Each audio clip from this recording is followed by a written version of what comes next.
ไม่หัวโล้นนี่นั่นแหละที่ต้องพอวานนี่แบบเด็กกี้นี่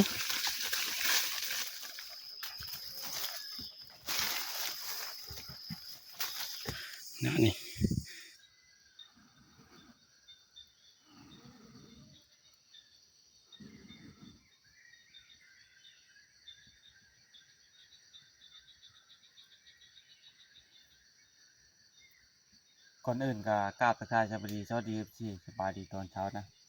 วันนี้เป็นมื้อที่2ของการอยู่ป่ากับทีมงาน2 คนแล้วจานคอนกำลังนึ่งข้าวทุกคนตอนเช้านี้ยังไม่ได้ไปทั้งเลยนะแต่จานคอนคนไปเลยเพิ่นเอามาไปหาเลาะบางแล่นนี่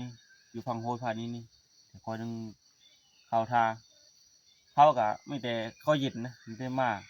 ข้าวเย็นก็ยังเกิดเจ็บอยู่ยังอยู่รับอยู่โรดเลย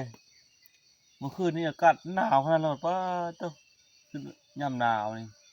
อากาศเย็นไปแล้วทุกคนเลยมันว่านอนเข้มน้ำเนี่ยไอ้น้ำมันขึ้นมื้อนี้รอลุ้นว่ามันสิมีตูหรือเปล่าเดี๋ยวจังคลอดมาแล้วก็พากันไปหาแล่นทางห้วยทรายไปทางบ่อนคอยพอแล่นเมื่อวานเฮาทำมาเลยสิรอบไปหาเบิ่งทางนั้นเหมือนนี้เอานี่มีตูแน่แสดงว่าเพราะว่าเห็นมันควัดหลายบ่อนอยู่เดี๋ยวใช่เข้าเย็นนี่มีแต่เข้าเย็น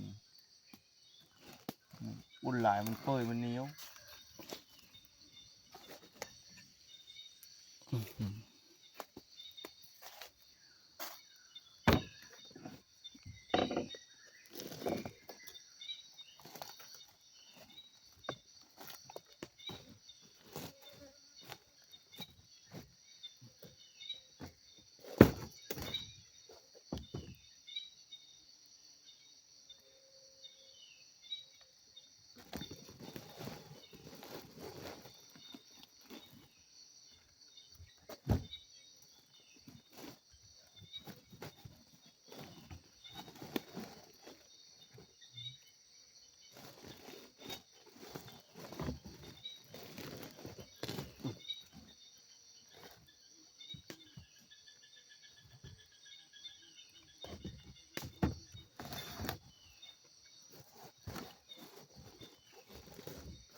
อันนี้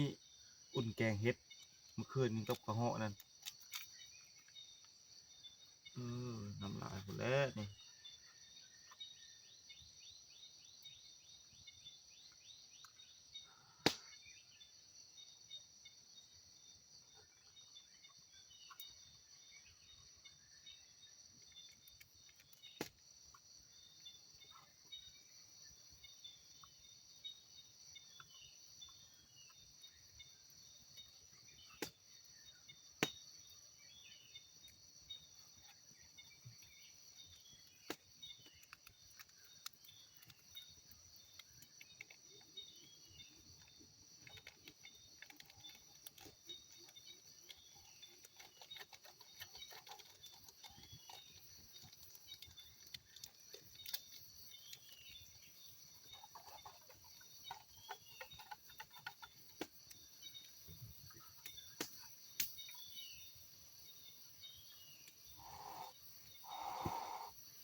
มันฮ้อนก็พอแล้วนี่นะโอ้สมบีของกอยโลดผมดกขนาดมาทุกคนเลยกินข้าวเช้าปั้นข้าวก่อนก็จะเอาไปล่ากันเลยข้าวฮ้อนแกงฮ้อนกับเช้ากันเลยเฮ็ดเก้าเฮ็ดไม่มีเลยเชื่อ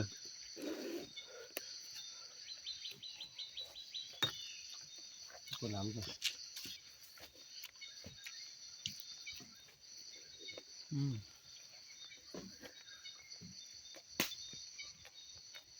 ักหน่อย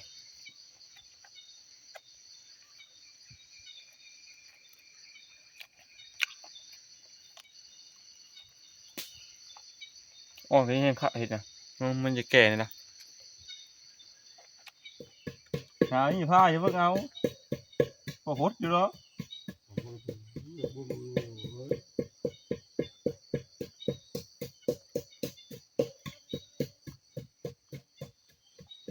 มันเคยน้ำหรอเหรอ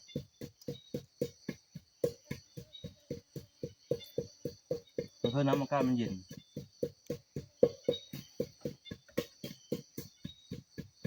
ไอ้มาตอนเป็นไก่ป่าอยู่แค่นี้เหรอหันไปนกเป่าเดี๋ยวเซลหลุดไปบัดนี้ทุกคนกินข้าวกินน้ำยาเลาะไปต่อนะเอาไปหาแลนต่อพูดแล้วไปทางห้วยทรายคือไปว่าแหละไปทางนั้นที่พอแลนเมื่อวานนี่จันก่อนเพิ่นไปก่อนกลับมาเพิ่นขัดนี้เลย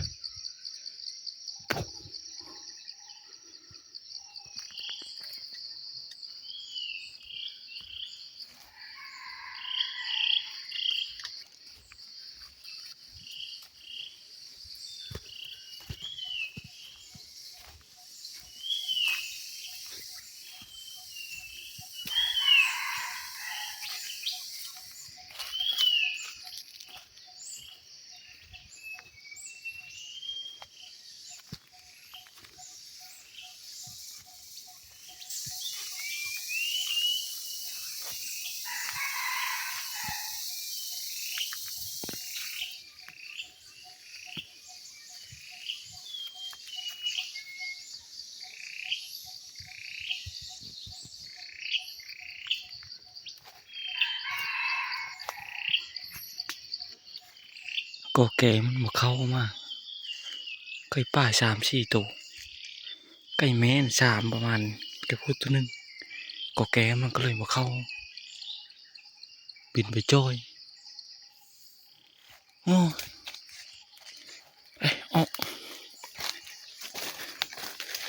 ไก่นี่คนน่าจะต้องหลายเธอเลยมันหูจักแล้ว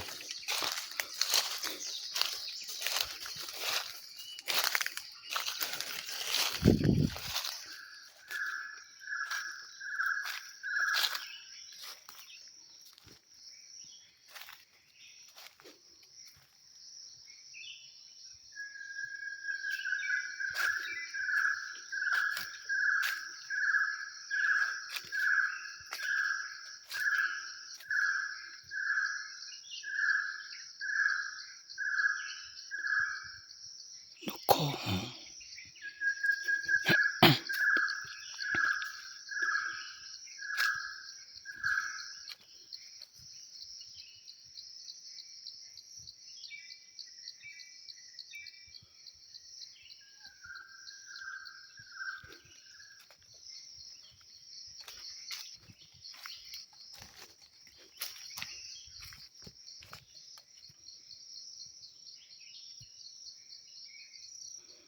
นกข้อหงเนี่ย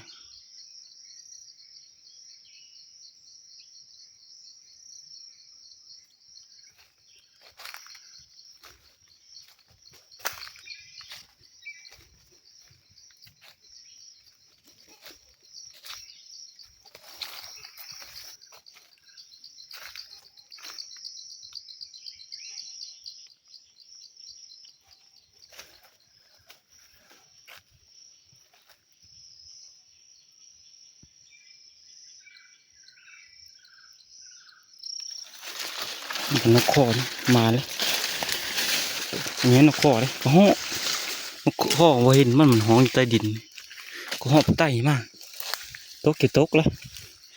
แต่ว่ามันจะอยู่รู้ว่านั่นแหละเพียงตักปุ๊กนึงมันจับอยู่คือพุ่นคือตัวนะทุกเชิงนี้แหละ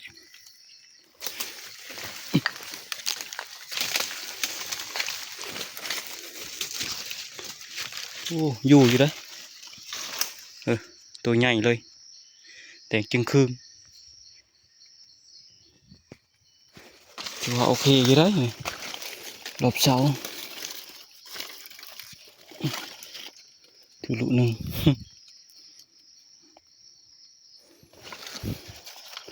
ตัวเดียวมันไปตัวเดียวของหอยนะ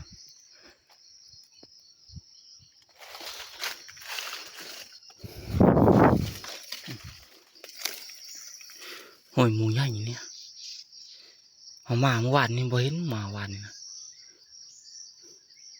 หมูทรงโตเข้าไปดงนี่หมูนะ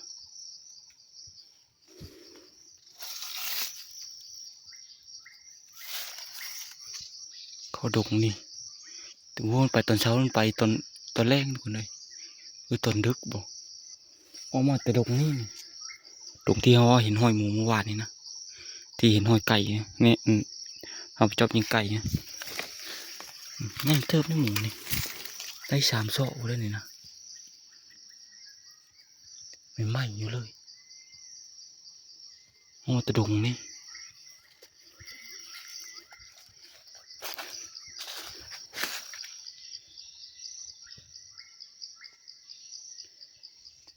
ตอนแรกที่มาเล็บปึ้ง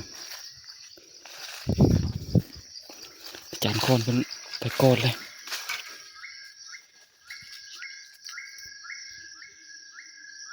เอาไปยิงกระหอกในกระดิ่งมันพ่วงไปบนอื่นนะหมูนะไกลเติบมันไป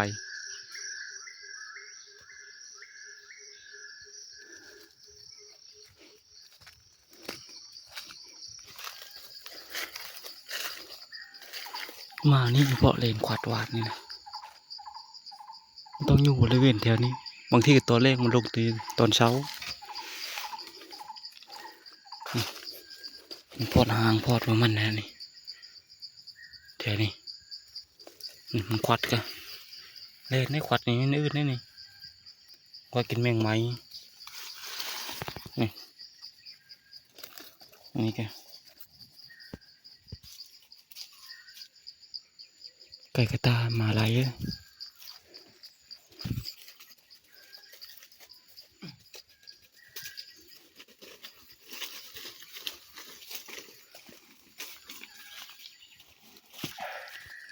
เห่าเลยดูดิงูไม้ละมันมาใหญ่นะ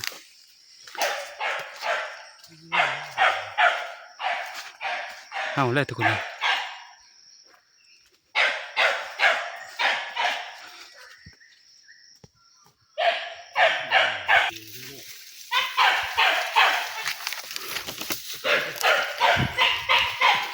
เอาเลยใหญ่ยี่โรด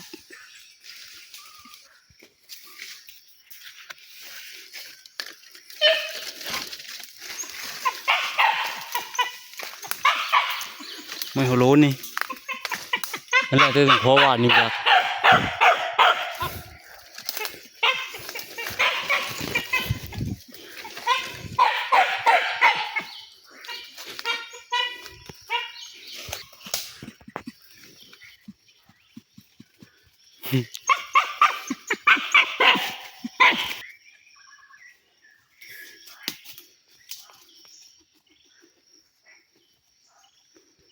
ที่เลยบรมน้องพูละแม่เจอบ่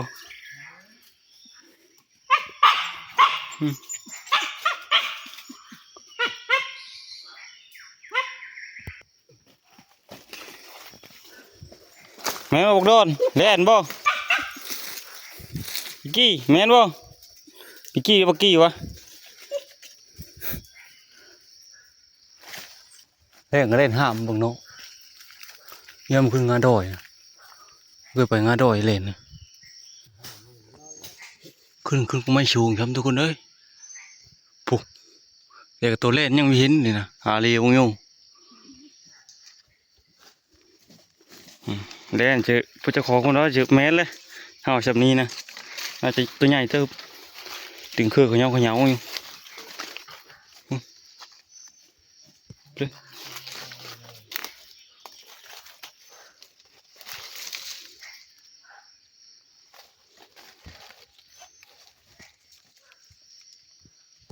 ไปป้าอีกกี้ตัวน้อยตัวนี้ หาไปเห็นไม่เลี้ยวกันละโอ้ยคืออันที่อันพอแล่นเมื่อวานเนี่ยตัวนี้อยู่เนินนี่พอแล่นอยู่ทำมันนะพอดีขึ้นกุ๊กนี้เลยโอ้ตัวเดียวกับเมื่อวานนี่บ่น่าจะไม่ตัวน้อยอันตัวใหญ่ห้าวหาเลี้ยวนี่มันขึ้นไปงาตั้งเราแหละมันขึ้นลงไม้นะมันมีโกน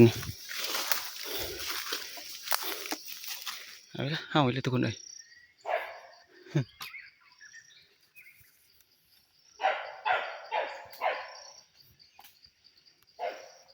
ขึ้นมาฉี่นะแดดนะ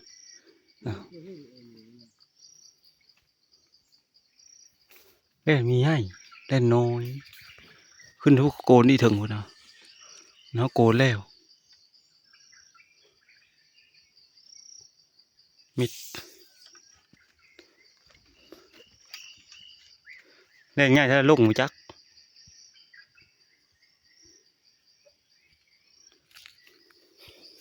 หลอกมานี่กระเต็กหมูมากินมาไหมมาดินี่นู่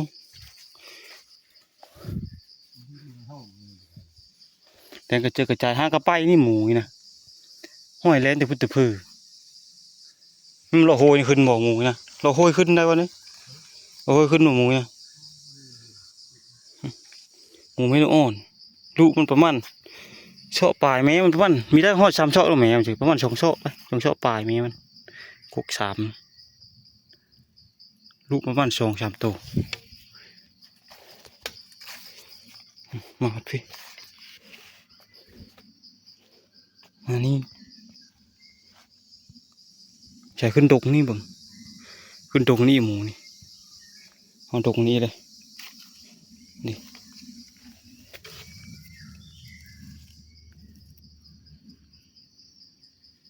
เดี๋ยวขึ้นนี่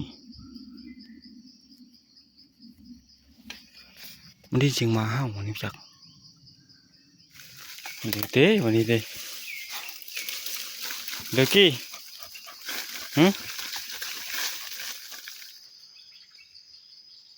ชิลพานะมา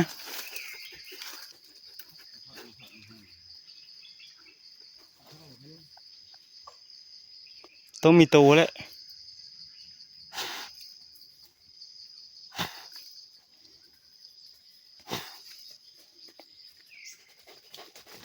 จิโก้บ่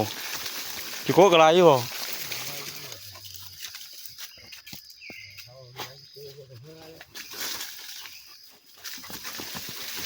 หมักดอดนี่ดิ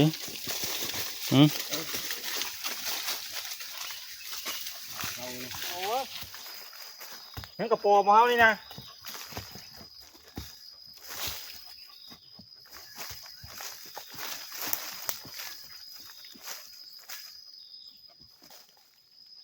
ออกไปทุกก่อนงูจัก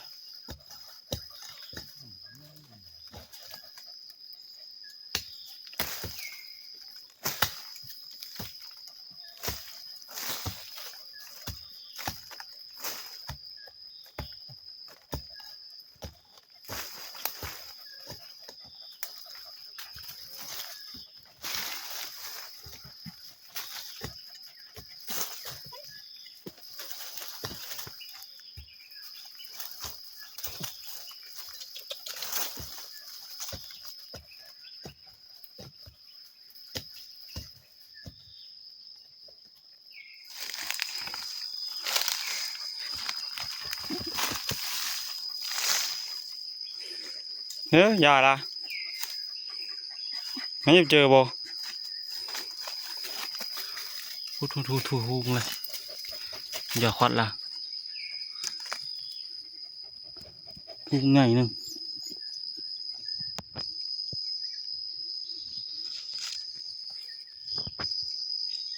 ก็เต้ทุกคนเลยโอ้เลยไปละให้บอกกุศลละโอ้ยห้างโกกระชะนี่กระเตะทุกคนเลยอย่างนี้จะได้จำ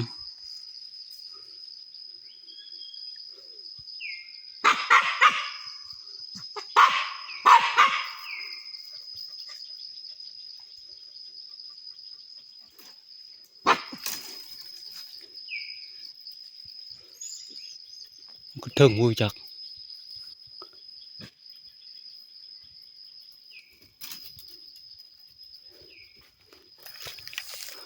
จุ๊บจุ๊บ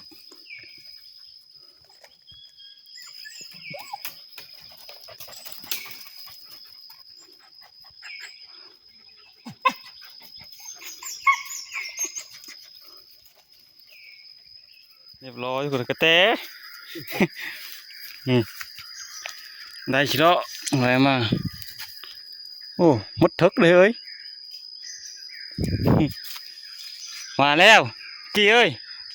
เอาจนได้อยู่ป่ามันกระชะนี่อ้อมไปอ้อมมาใต้ไปกอดัน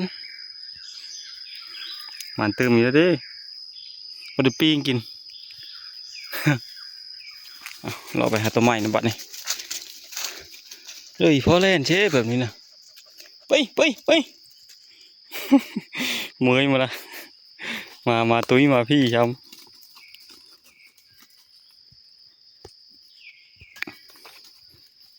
ไปแต่นี่โคกหิวมันมีแร่เนาะมันมีมาใหญ่แต่นี่มันเป็นป่าไม้กระชะ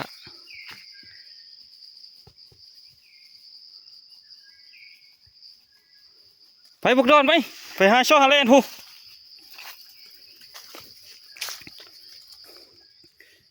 มาผมเพมทุกคนเลย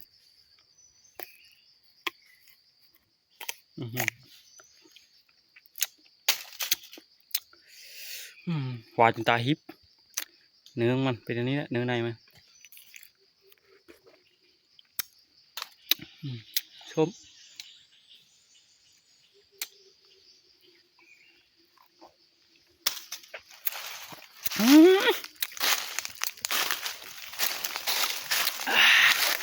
ดูละชมนี่แล่นก็ไม่โละเลย หมูพออยู่มอดพี่เด้อตัวนี้นะเตอตากระแดงเลยไก่เตอเลยเป็นประมาณ10 กิโลแล้วมาเนี่ยตอนนี้หากระชิบ12 โมงทุกคนเลยมาตั้งแต่6 โมงเช้า6 ชั่วโมงในยางมานี่นะป้าตัวอยู่นี่มารักหมูนี่คักได้มายิงหมูแถวนี้นะเพราะว่ากูกระบอกนี่มันเป็นนี่กูปูดอยู่ปีกายนี่มีเป็นกกนี่นะแล้วพวกก็เป็นชุบอยู่กบกนะแต่มันมีเป็นมะปีกายนะหมูถือเถอะนี่มันไก่ข้นเนี่ยข้นไม่ค่อยมาเบิกมันเชื่อแห่หมูกันพอมีหมูป่ามาฉี่แล้วพอไม่ย่างเชื่อปีกายมันหนูจักก่อนทุกคนเลยลัดจะลันแต่หมูมันมาโดดมาฉี่คุปปีหมูนะอันนี้นี่มันย่างน้อยหลายแห่งที่มันมาฉี่หมูนะทรมานครับปีนี้มาแล้วบ่โอ้โหมันมาฉี่อยู่ทุกคนเลยหมูนะน่ะนี่คนมันนะมันติดนี่นะมาอยู่แต่มันมาฉี่อยู่หมูนะสังเกตตรงนี้นี่ไอ้มาว่างนี่เรียบร้อยแล้วนี่มันฉี่เฉยเลยฉี่คือหมูใหญ่อย่างเงี้ยนำมาย่างกับปลาลายนึง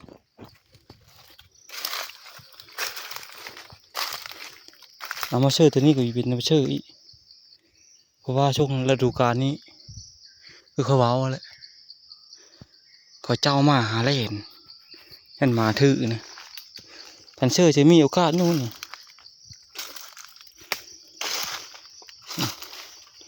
เชื่อวันนี้รถนี่ผมก็เชื่อปีกายเชื่อนี่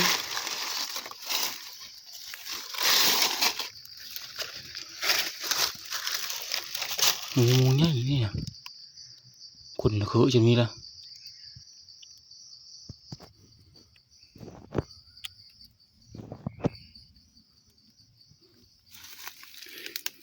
น้ำมันย่างนี่ไหลหมูมาดุดนี่มันมาฉี่ในหมูนะอย่างเงี้ยมาว่างที่นี่ก็คักเลยทุกคนเลยอันนี้ฟองดุดกันหมูประมาณ2 โซ่ 3 โซ่นี่แหละนอนอยู่นี่เลย เอาเหี้ยมาว่างแค่นี้นี่หูนี่พี่รถไปรถมาอยู่นี่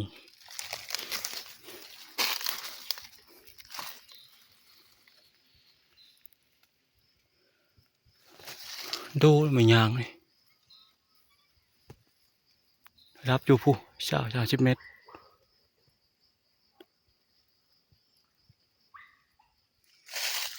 เดี๋ยวมาเลาะเบิ่งพวกหมูนี่ก่อนมันเอาซื้อปีกายอันอยู่นี่ถือนะหมูถือแหวนะ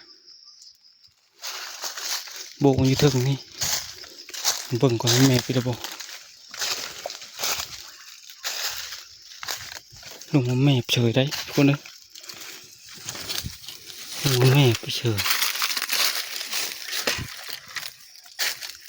โอ้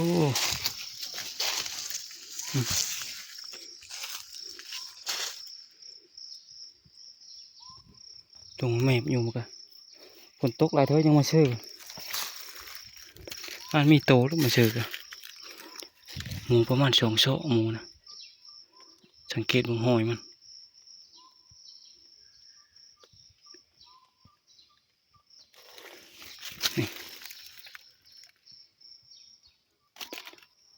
2 โซ่ปลายแล้วประมาณนี้แหละนี่มันเห็ดไงถึงหมุนหมดเมียบยาพูดเลยไปชีไม่ย่างนี่ตะพุ่นบ่มันฉีนะมีแต่เฮาแต่งอันบอนเชอร์ไว้นี่ย้ำความเอาไม้มากายนี่อันนี้ก็มาซักเติมอีจงว่างนี่ดีทากมันเที่ยวอยู่นี่นะปีกานี่ก็เชื่อนี่อันนี้คุมมันเชื่อนี่แล้วมันเที่ยวก็เอาแหมาเชื่อนี่เลยสบายเอาไม้ซักไว้อันนี้เป็นหูใหญ่พวกละโหยนี่พระนี่เลยโหยนะมีเอาบุตรควางเลยสุดหลามันมีเลาะโหยนะมันลงมาแต่พุ่นหมูนะถึงพวก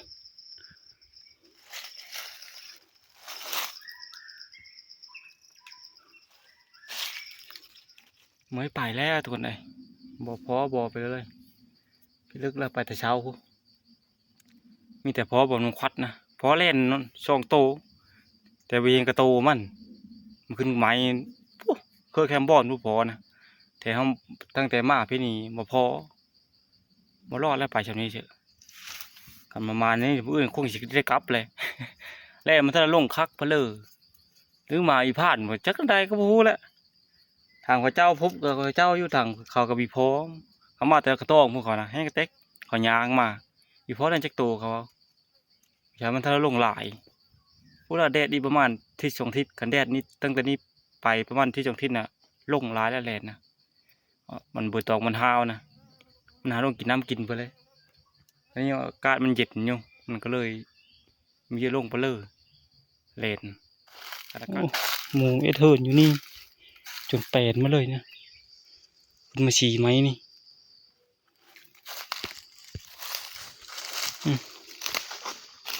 ว่าตัวเด้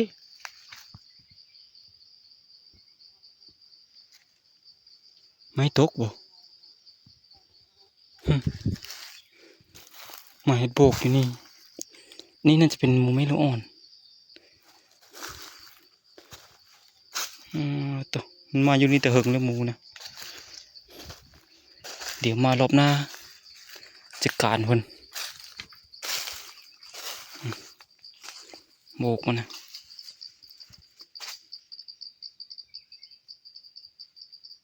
หมูใหญ่งยาวหนึ่ง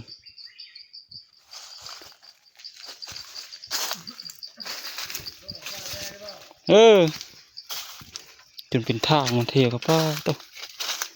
อันนี้ว่างี้ทึกเลยตัวคนนี้เฮ้ยเฮ้ยเลยเด้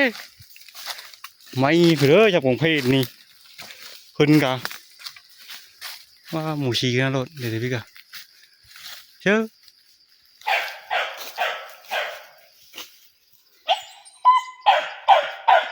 ขึ้นลำเลิกกันนี้มันน้อยอุ่นแรงก็โอ้ชุดเชิงตาแต่กับตัวเล่นไม่เห็นไหมนะมึงนี่ไม่ย่างนี่คืออุ้มขึ้นนึง บักกี้ได้นี่เฮ็ดนี่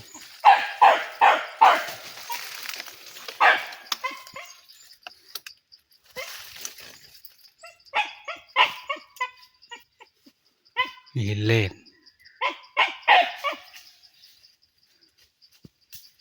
เป็นอุ่มอี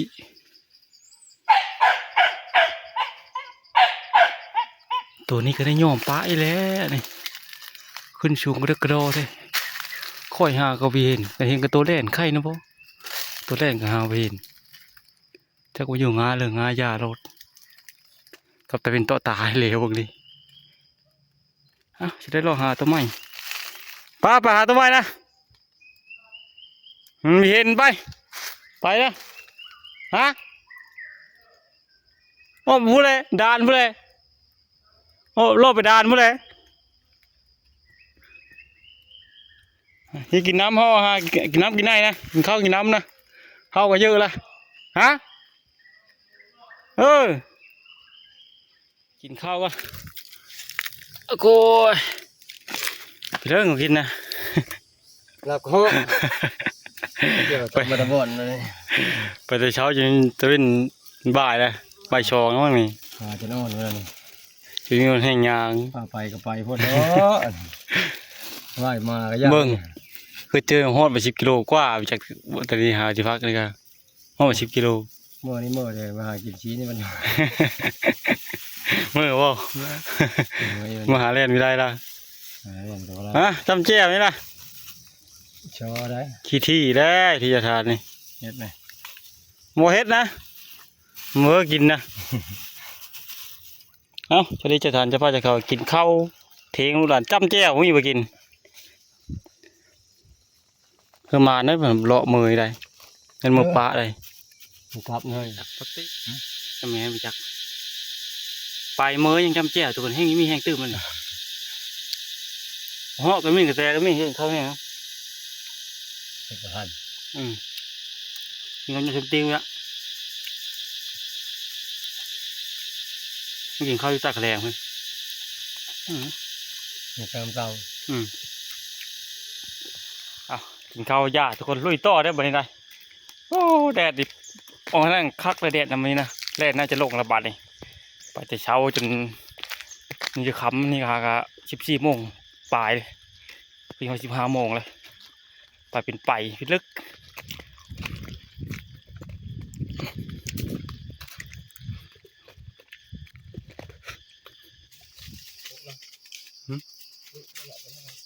มือเลี้ยงไปเลยกระเตะทุกคนเลยลูกมัน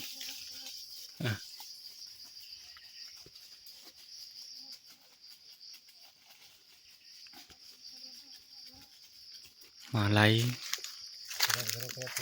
ใช่ไหมมันใหญ่นี่มันใหญ่เยอะรอไปจนยังมืดจะเป็นตกดินแล้วแต่แยกเดียวกับจานคอนแยกเดียวน้อยเดียวนึงมาเพิ่นไล่บัวจีไล่เพิ่นไล่เล่นบ่เห็นนี่จริงเพิ่นทับ2 บาทเลยกายเล่นนั่นแหละทุกคนเลยยำเพิ่นไม้แล้วจริงๆเพิ่นทับ2 บาทที่ไปเชื่อเพิ่นก่อนเฮ้ยนี่ เล่นไม่ไปแล้วก็โหย ลงชมคำมโน เนาะ ชูชิงตาบ่ขมิ้ม นิ่มเลย ตัวถือละ ข้างๆแล้วนี่ถือแล้วผมยิง ไม่ตกเหรอ ไม่ตก ปุ๊บเลย เรา งานหนึ่งแดงผู้ใดเงินต่ำได้ง่ายเติบไปเลยนี่ประมาณโลเลยมาไล่ไปก็เมื่อกี้ว่าไล่นะ ต้องโตล่ะว่านี่ท่านว่าโปรจกผีหล่นเลยเดี๋ยวเที่ยวไปกายคนเลยเรื่อง ตัวนี้ปีนขึ้นต้นไม้ทุกคนเลยนี่นะเล่นดำๆบนดำๆนี่ขึ้นมาสูงเติบปีนก็ไปได้มันได้เห็นรอยเลยยังจะตายได้ย่างยุ่ง